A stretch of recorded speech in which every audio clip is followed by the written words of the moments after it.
বিসমিল্লাহির রহমানির রহিম। এখানে ২ টি সৃজনশীল প্রশ্ন উপস্থাপন করা আছে। এই ২ টি সৃজনশীল প্রশ্নের একটি সৃজনশীল প্রশ্ন প্রি-টেস্ট টেস্ট অথবা বোর্ড পরীক্ষায় আসবে। আমি এই ২ টা সৃজনশীল প্রশ্নের উত্তরগুলো অনেক সুন্দরভাবে তোমাকে এখন বুঝিয়ে দেওয়ার চেষ্টা করব। আশা করি তুমি এই ক্লাসটা করার পর ইনশাআল্লাহ তুমি পরীক্ষায় শতভাগ উত্তর করতে পারবে।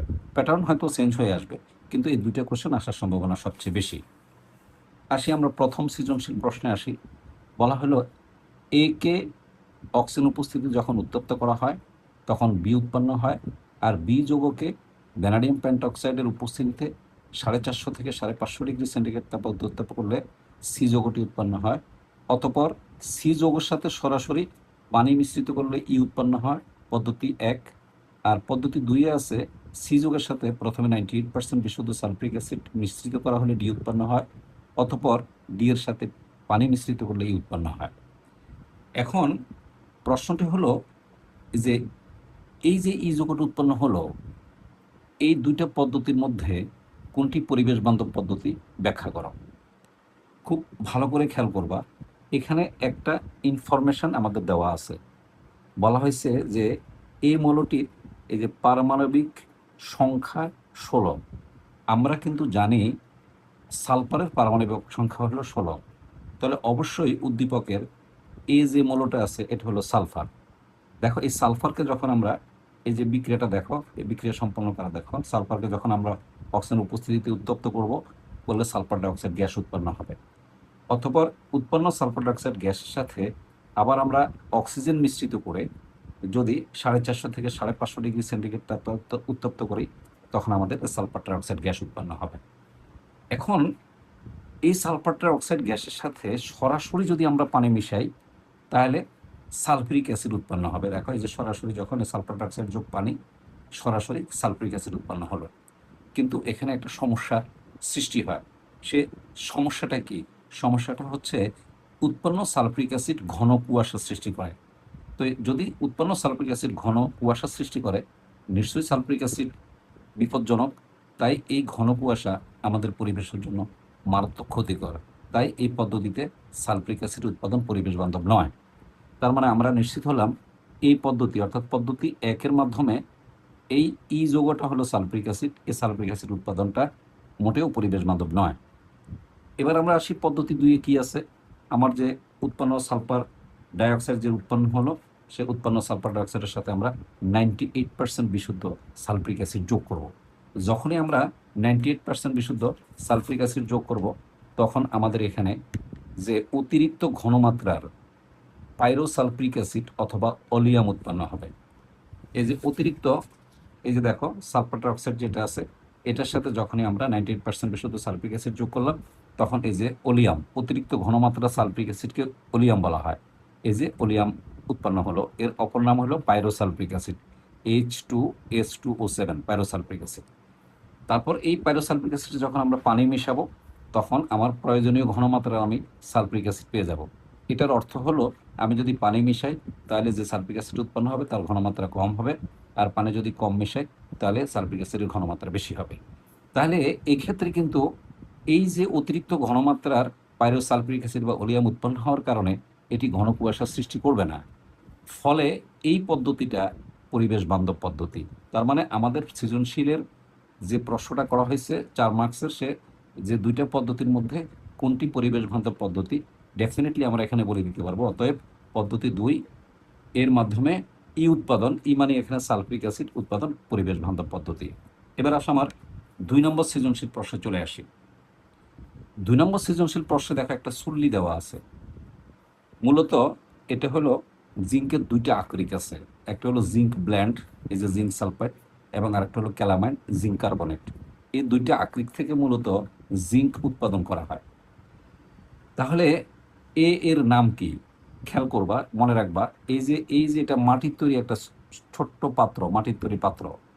এই পাত্র এর এক পাশ বন্ধ থাকে, মাটি দিয়ে বন্ধ করা থাকে, এবং অপর পাশে মাটির আরেকটা নল থাকে, এবং নলের অগ্রভাগে এই যে লোহা নির্মিত একটি ছোট পাত্র থাকে।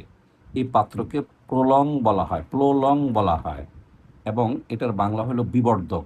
অর্থাৎ অতিরিক্ত একটা পাত্র, বিবর্ধক মানে অতিরিক্ত একটা পাত্র সংযুক্ত থাকে লোহার তৈরি। তাহলে আমার প্রশ্ন হলো এ এর নাম কি? অবশ্যই তাহলে এ এর নাম হলো রিটর্ট। এবং বি কি?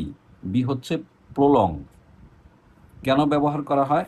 এখানে যে জিঙ্কটা আমরা কিছুক্ষণ পরে রিয়েকশনে দেখাবো, এখানে যে এই জিঙ্ক অক্সাইডের সাথে কার্বন মিশ্রিত করে যখন আমরা তাপ দেব, তাপ দেওয়ার সাথে সাথে এখানে জিঙ্ক বাষ্প উৎপন্ন হবে। সে জিঙ্ক বাষ্পটা এই মাটির নল দিয়ে আসবে। এই মাটির নল এই জিঙ্ক বাষ্পকে ধীরে ধীরে ঠান্ডা করবে। ঠান্ডা করার পর সে ঠান্ডাকৃত জিঙ্ক বাষ্পগুলো এসে এই ফ্লোরঙ্গে জমা হবে। তাই এই উৎপন্ন জিঙ্ককে সংগ্রহ করার জন্যই কিন্তু এই বিপাত্রটি ব্যবহার করা হয়। লেকচার শুনছো তুমি এখন। এখন তুমি এই 1, 2 এবং এই 3 নম্বর এই 3টা প্রশ্নের উত্তর লিখে কমেন্টসে পাঠাবে, এবং উত্তরগুলো আমি তোমাকে কমেন্টস দেখে কনফার্ম করে দেব। এবার মূল প্রশ্নে চলে আসি, 4 মার্কসে কি আসতে পারে? বলা হবে এই যে এই পাত্রে, উদ্দীপকের এই পাত্রে সংগঠিত মূল বিক্রিয়াটি ব্যাখ্যা করো এবং জিঙ্ক উৎপাদন বর্ণনা করো। তার মানে আমরা এই যে এখানে কি বিক্রিয়া হলো এটা আমরা বর্ণনা করতে হবে। এই কোশ্চেনটা প্রায় অনেক শিক্ষার্থী উত্তর করতে গিয়ে ভুল করে, কারণ ডিরেকশন দিয়ে এই লাস্ট অংশটা দিয়ে দেয়, এই প্রথম অংশটা তারা অ্যাড করে না। এতে কিছুটা নাম্বার তার কম আসবে। 4 মার্কসে সে 3 পাবে অথবা 2 পাবে। তোমাকে প্রথমে এই অংশটা উপস্থাপন করতেই হবে। তার মানে হলো জিঙ্ক ব্ল্যান্ড এবং ক্যালামাইন আকৃতি থেকে আমরা তাপজারণ পদ্ধতির মাধ্যমে, অর্থাৎ বাতাসের উপস্থিতিতে এই জিঙ্ক ব্ল্যান্ড অথবা ক্যালামাইনের গলনাঙ্কের চেয়ে কম তাপমাত্রা আমরা উত্তপ্ত করব। উত্তপ্ত করার সাথে সাথেই তখন এই যে দেখো জিঙ্ক সালফাইড এই যে অক্সিজেনের সাথে বিক্রিয়া করে দেখো জিঙ্ক অক্সাইড উৎপন্ন করবে এবং সালফার ডাইঅক্সাইড গ্যাস উৎপন্ন করবে, এটা চলে যাবে। ডেফিনেটলি আমার এখানে জিঙ্ক অক্সাইডটা আমি পেয়ে গেলাম। অথবা যদি আমি জিঙ্ক ব্ল্যান্ড ব্যবহার না করে আমি যদি ক্যালামাইন আকরিক ব্যবহার করি, সেই ক্ষেত্রে আইসা এখানে আর অতিরিক্ত অক্সিজেন লাগবে না। তখন এই জিঙ্ক কার্বনেটটা উত্তাপে ভেঙে যাবে, ভেঙে আবারও জিঙ্ক অক্সাইড উৎপন্ন করবে এবং কার্বন ডাইঅক্সাইড উৎপন্ন করবে। কার্বন ডাইঅক্সাইড গ্যাস এটা আস্তে চলে যাবে। তাহলে দেখা গেলো আমরা জিঙ্ক অক্সাইড পেয়ে গেলাম। এরপরে মূলত আমার রিটোর্টের কাজ। তার মানে হলো এই যে আমি জিঙ্ক অক্সাইডটা পেলাম, আমি এখানে লিখে দিচ্ছি খুব সুন্দর করে। আমি যে জিঙ্ক অক্সাইডটা পেলাম, সে জিঙ্ক অক্সাইডের সাথে তুমি কার্বনের গুঁড়া, এই যে কার্বনের গুঁড়া মিশ্রিত করবা, করে এটাকে তুমি এই রিটোর্টে নেবা। মাটির তৈরি যে পাত্র আছে পাত্রটা নেবা। এই পাত্রতে নিয়ে একে 24 ঘন্টা উত্তপ্ত করা হয়। বিশেষ করে তোমার বইতে টেম্পারেচার কথাটা উল্লেখ নাই, কিন্তু আমি তোমাকে টেম্পারেচারটা বলে দিচ্ছি। সেটা হলো 1000 থেকে 1300 ডিগ্রি সেন্টিগ্রেড তাপমাত্রা পর্যন্ত উত্তপ্ত করা হয়। আমি এখানে উল্লেখ করি নাই, যেহেতু তোমার বইতে নাই, এজন্য আমি টেম্পারেচার কথাটা উল্লেখ করি নাই। তুমি যদি পরীক্ষার খাতায় উল্লেখ করে দাও এতে কোনো সমস্যা নেই, এবং ফুল মার্কসই তুমি পাবে। তাহলে দেখো খুব ভালো করে খেয়াল করো, এই যে আমরা এখানে যে কার্বনের সাথে মিশ্রিত করে জিঙ্ক অক্সাইডকে উত্তপ্ত করে এখানে আমরা যে জিঙ্কটা বের করে নিয়ে আসবো, এই যে পদ্ধতি, এই পদ্ধতিকে বলা হয় কার্বন বিজারণ পদ্ধতি। দেখো আমি লিখে দিছি, এই যে মিশ্রিত করে রিটোর্টে নেওয়া হয় এবং প্রায় 24 ঘন্টা উত্তপ্ত করা হয়। আর এই পদ্ধতিটার নাম কি? এই যে মূলত কার্বন বিজারণ পদ্ধতি ঘটানো হয়। এই যে দেখো আমি এই লাইনটা অত্যন্ত গুরুত্বপূর্ণ।